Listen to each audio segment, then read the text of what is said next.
It was our best debate ever. I thought it was really good. We had 3 against 1, but I anticipated. Let's talk about that. 3 against 1, and all of her radical positions they leave on the table. Yeah. No, we had a lot of negative kind of stuff. Look, I saw on your show last night, they had 100% positive coverage on ABC. And I had 94% negative coverage. 93% negative. I exaggerated. You got an extra percent non-negative. As you were with her tonight, to think that we come out of this debate and we have no answer to her co-sponsoring the Green New Deal, $93 trillion, yeah. I say the end of capitalism, to come out of this, government-run health care and no answer to eliminating private health insurance. Well, we brought them all up. Every one of the things that we brought it all up. And I also ended with, why hasn't she done it before? Why didn't she fix, she's there complaining. Why didn't she fix all these things that she's complaining? Were you really willing to leave the stage and go home if she was going to go fix it in Washington? No, you know what? I would have left. I would have said, go home and fix it. I'll leave with you, okay? But she's not going to fix it. So she's complaining about all the stuff that's wrong with the country, and they've been there for 3.5 years. And I wanted to save that for my last little summation. And I actually mentioned in there, too. I just thought it was a great debate. I think we showed the weakness. But the sad part is they're destroying our country. When you get right down to it. Debate, good debate. I enjoyed it. But it's a very sad thing because our country is in decline. We are really being laughed at all over the world. And that's tough to take. Do you think it's strange that somebody could support something as radical as sex change operations paid for by taxpayers for convicts and illegal immigrants, and for illegal immigrants, free housing, health care, education, and not get asked a question about it? But I brought it up. You did bring it up. Of course, they weren't so happy when I brought it up, but I brought it up. I brought up the fact that they're doing sex change operations on illegal immigrants. And those are expensive operations, and they shouldn't be done for a lot of reasons. There were a lot of things said that weren't true about you tonight, that you would support a national abortion ban. Yeah. You've never said that. I never said that you support Project 25. Correct. You never read it? I don't even know what it is either. I don't want to read it. Okay, number 2. That she said in 2000, I took back my position on banning fracking. Yep. No, CNN fact-checked that and said no.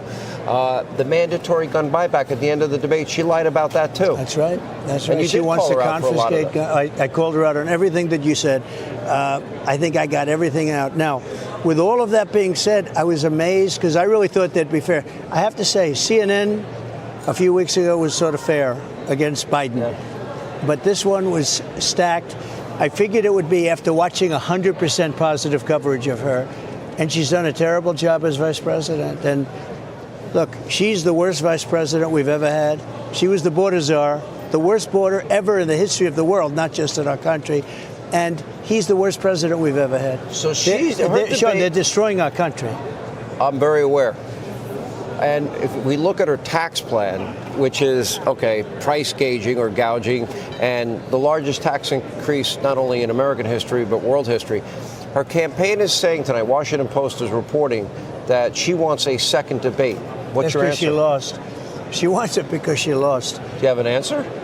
Well, I don't know. I have to think about it. But if you won the debate, I sort of think maybe I shouldn't do it. Why should I do another debate? She immediately said, we want another debate. That's, what happens when you're a prize fighter and you lose? You immediately want a new fight. You want a rematch. You want a rematch. The guy that won is sort of happy and thinking about it. Would you be inclined to say yes, or you maybe don't know? If it was on a fair network, I would do that. But I think let Hannity moderate it. Yeah, no, I think like I did Newsom and Ron DeSantis. I think it would be fair. You would be fair, actually. I would be you fair. Want to know the truth. I'd let you both talk. I'd let you go at each other. I thought they would be fair. They weren't, but I felt very comfortable. Yeah. We have the best policy. She has no policy. One thing that interested me, because I've known you for a long time, and one of the things that I was watching in you tonight is that you were all business. A lot of times when you're at your rallies or we do a town hall. Sean, they're destroying our country. Is that what it was? Is it the seriousness of the moment? There's nothing to smile about. I'm a good smiler, but there's nothing to smile about. They're destroying. We have 21 million people that have been released into our country, and many of them are criminals and terrorists and people from mental institutions. Rachel Morin, Jocelyn Nungary. All dead. I list all these names I know. On the show of people murdered, people raped, people victims of violent crime, names a lot of people never heard of. You've called Laken Riley's family. I did. I was with them. I was with them. Who else you've met other families? You met the families of I met them all. Afghanistan. Nungary. I met.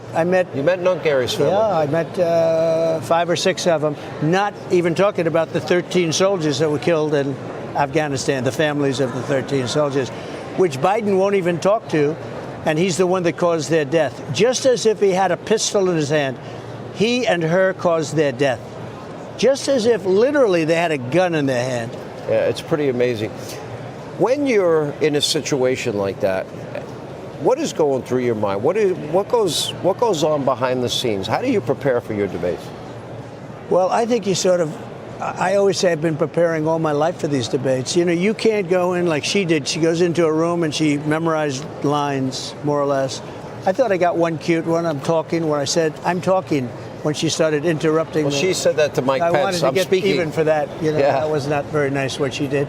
But no, I thought it was, we're getting great reviews. It's interesting that one line that really stuck out, that did make me laugh out loud, is when you said you're going to send her a MAGA hat. There are a lot of positions now, all of a sudden, she's come over to your side. She's been against the border wall. She's been against... There's only one problem. Yeah. If she ever won, immediately from the day after that election, everything would go back to confiscate your guns and forget about oil and everything else. You know, they were cutting back on oil way back. They got rid of Anwar, the biggest oil site perhaps in the world, in Alaska. They did things that are so bad and so destructive, but energy prices started doubling up. And she immediately went back to the Trump plan. But I would have been now 4 times higher than they are right now, because that was 3.5 years ago. Right. When she cut everything out. She went to wind and went to all this other stuff that doesn't work from an economic standpoint and even a visual standpoint. I don't get the wind. You take these gorgeous plains and deserts and all this stuff. They put these windmills up. They go up like a 30-story building in some cases.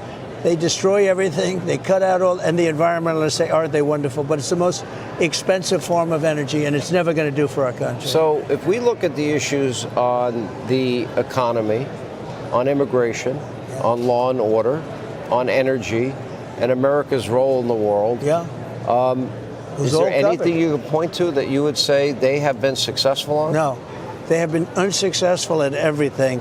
And even the economy, I said, as part of the economy, you've let 21 million people, more than that, I think, with all the gotaways.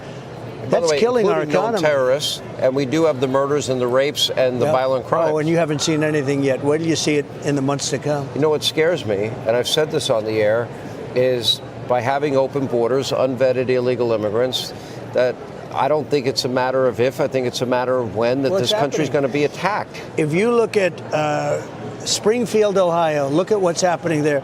You look at Aurora in Colorado, these beautiful little towns and little cities, small cities, they're being taken over by illegal migrants. I mean, they're people that poured in, and they have weapons like our military doesn't have. Well, you know, they have AK-47s. They have weapons like our military doesn't have. And, you know, some sheriff in one of these towns where he's got 2 deputies, and they're not into this. There's no way they can protect the people from this. But look at what's going on in Springfield today. Nobody's ever seen anything like it. We really appreciate it. I know your people are calling for you to roll. What made you come to the spin room? I just felt I wanted to. I was very happy with the result. It's a very unfair situation. They've weaponized our government politically, so, I mean, that's unfair. And I just felt we had a great night. And I'd come over here. I actually gave a little bit of a news conference. We were swarmed. Oh, by the way, I could hear it. You were interrupting my show, by the way, just for the record. I had to come over and do yours. I would hate like heck to leave here and I didn't do No, I would be mad. I would take that as a personal offense. I would have been in big trouble. All right, so no answer on their offer for a second debate. Again, the reason you do a second debate is if you lose, and they lost. And we looked at one poll. It was 92-7. Yeah. We looked at another one, 86-3. Wow. I mean, we have all of these results coming in, but I'll think about it. You know, it's very quick. Mr. President, thank you for taking time. We really appreciate it. Thank you, sir. Thank you. All right.